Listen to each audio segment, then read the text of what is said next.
चाहूँ कि आप सब आपके फैमिली और फ्रेंड्स के साथ বাংলা সিনেমার ইতিহাসে আগে যা কখনো ঘটেনি এবার তাই ঘটতে চলেছে। হ্যাঁ দর্শক, শাকিব খানের আপকামিং সিনেমা রকিস্টার সিনেমার মধ্যে যুক্ত হয়েছেন তামিল ইন্ডাস্ট্রির জনপ্রিয় গ্ল্যামার কুইন এবং হাজারো তরুণদের ক্রাশ রাশমিকা মান্দানা। হ্যাঁ দর্শক, অবিশ্বাস্য হলেও এটাই সত্যি। কিন্তু কথা হচ্ছে, রাশমিকা মান্দানা যদি সত্যি শাকিব খানের পাশে অভিনয় করে তাহলে কিসের চরিত্রে অভিনয় করবে সেটা নিয়ে এখন কৌতূহল সৃষ্টি হয়েছে।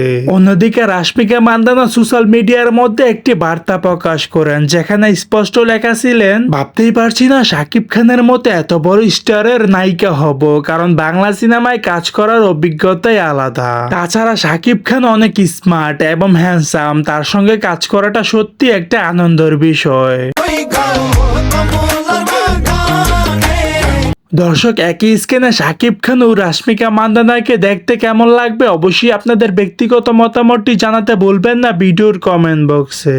সো দর্শক, আজকের এই ভিডিওটি এই পর্যন্তই। যদি ভিডিওটি ভালো লেগে থাকে তাহলে ভিডিওতে একটি লাইক, একটি কমেন্ট আর অবশ্যই চ্যানেলটি সাবস্ক্রাইব করতে ভুলবেন না।